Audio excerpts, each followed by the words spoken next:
Bonjour les amis de Deepak Chopra en France.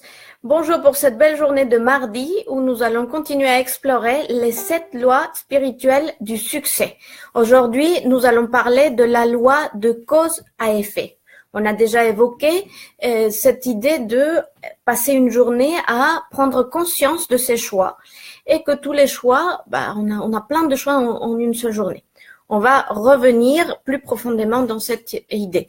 Nous sommes en train d'explorer les 7 lois spirituelles en préparation de la masterclass que Deepak Chopra nous propose le 20 mai à la salle Playel. J'espère que vous êtes tous préparés, que vous allez tous venir, que nous allons pouvoir nous rencontrer à ce moment-là pour cette journée d'enseignement. Alors, le cause à effet, c'est-à-dire que, comme nous savons déjà, chaque action a ses propres conséquences. Et l'idée, c'est que dans cette journée, on sorte un peu de cet automatisme que nous avons des fois de faire les choses sans prendre conscience que nous sommes en train de les faire. Nous avons pas mal d'habitudes dans notre journée et on sait même pas que nous sommes en train de les faire parce que notre mental, lui, il est projeté ailleurs, vers nos souvenirs, vers des choses à faire encore, et on n'est pas dans le moment présent. Donc c'est une journée où nous allons passer un temps à observer les choix que nous prenons chaque instant. Par exemple, et tout simplement, le premier choix que nous avons, c'est comment nous respirons. Par exemple, si nous sommes à un moment un peu tendu de notre journée, est-ce que vous vous êtes rendu compte que votre respiration devient très courte ? Très rapide, très courte jusqu'à la gorge, alors qu'on peut prendre le temps de aujourd'hui décider, justement consciemment, de respirer plus profondément. Donc 2-3 fois par jour, nous pouvons inspirer, expirer. On peut expirer par la bouche ou expirer par le nez, mais prendre le temps de consciemment choisir de respirer profondément.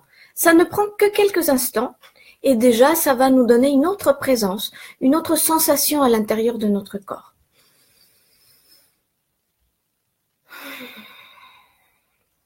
On est tout de suite plus en contact avec notre être. Autre chose qui se passe automatiquement, par exemple, on en avait déjà parlé à un autre moment, c'est le chemin que nous prenons pour aller et revenir de notre travail. En général, on n'y pense même pas. On y va. On marche, on regarde pas. Qu'est-ce qui se passe si aujourd'hui, on prend le temps dans ce même chemin, on n'a même pas besoin de changer de chemin aujourd'hui, simplement de observer ce que nous avons autour. Des fois, on passe tellement vite et tellement souvent qu'on ne regarde même pas ce qui se passe. On peut observer les gens, on peut regarder le ciel. On avait déjà parlé que des fois, ça suffit de regarder le ciel pour nous connecter avec l'infini, avec cette autre partie de nous qui est infinie et qu'on a des fois simplement en regardant le ciel. Voilà une journée où nous pouvons faire des choix, des choses toutes simples de la vie, avoir plus de conscience, plus de présence. Qu'est-ce qui se passe avec les choix qui sont plus complexes, avec des conséquences plus importantes dans notre vie, bien que il n'y a pas de plus important que notre respiration, puisque c'est la vie. Donc, si on démarre déjà par ça, par la conscience de notre respiration, on fait déjà un grand chemin vers notre bien-être. Mais comment faire pour prendre les décisions qui nous sont les plus bénéfiques? Deepak nous invite à nous poser certaines questions au moment de prendre ces décisions. Est-ce que cela nous fait du bien? Est-ce qu'on peut ressentir du bonheur quand on se projette dans cette décision? Est-ce que c'est quelque chose qui va nous faire du bien à nous? Est-ce que c'est quelque chose qui va faire du bien aux autres, à tous ceux qui sont concernés par cette décision? Si la réponse est oui, ça va nous faire du bien à nous et en plus, génial, ça va faire du bien aux autres, eh ben, on prend cette décision.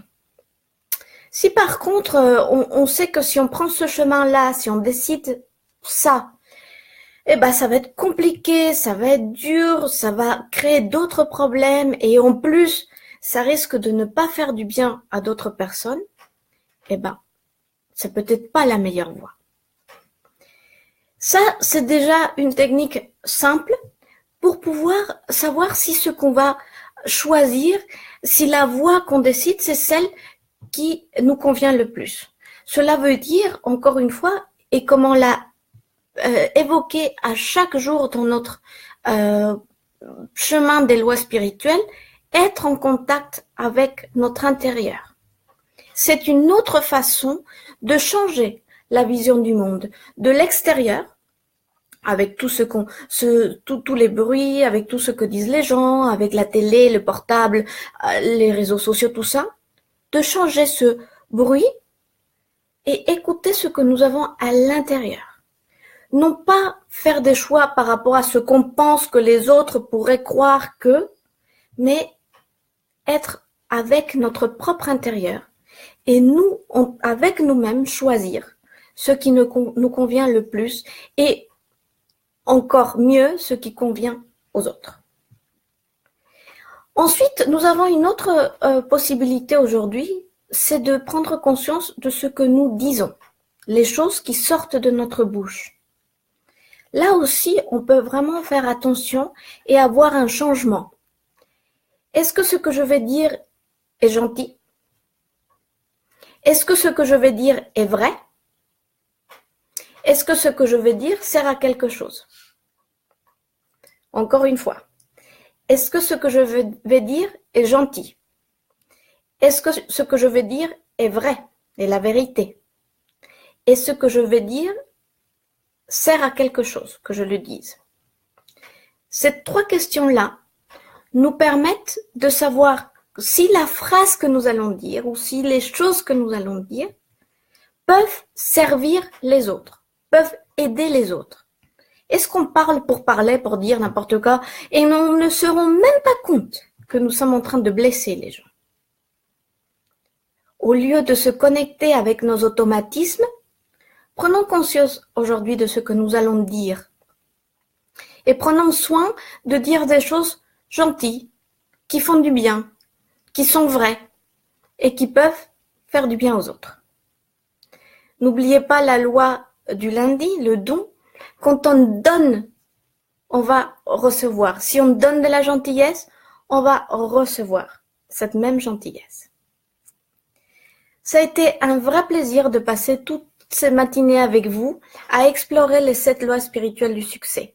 On a fait le tour de la semaine, à commencer par le moindre effort le mercredi, et on s'arrête aujourd'hui avec la loi de cause à effet. Ça ne veut pas dire que les vidéos vont s'arrêter, je vais revenir avec d'autres thématiques, à vous proposer des méditations, approfondir les sujets. N'hésitez pas à me poser des questions, à proposer des sujets si vous avez des choses que vous n'avez peut-être pas comprises. N'hésitez pas à poser les questions, j'y répondrai dans des vidéos. Mais l'exploration et la pratique de cette loi spirituelle ne fait que commencer. Continuez à chaque jour changer de loi. Continuez à les pratiquer. Vous allez voir qu'avec les semaines qui se suivent, la pratique devient plus simple, bien sûr, mais aussi plus profonde. Ça devient plus facile pour certaines lois et puis un peu plus dur pour d'autres lois. Donc c'est là où on se dit, ça, le détachement, j'ai encore à travailler le détachement. Ou le moindre effort, j'aime tout que ça soit bien fait avec beaucoup d'énergie. Il faut que je pratique plus le relâchement. On est tous dans ce chemin de bienveillance et de gentillesse avec nous-mêmes. Soyez doux dans ce chemin et vous allez voir que un monde de possibilités infinies va s'ouvrir pour vous. À la prochaine fois, aux prochaines vidéos, à la prochaine thématique, c'est un plaisir et je suis à votre service, Marie-Angélès Marcos. N'hésitez pas à me poser des questions et à me contacter pour apprendre à méditer, la méditation du son primordial, et approfondir les 7 lois spirituelles du succès. À très vite. Au revoir.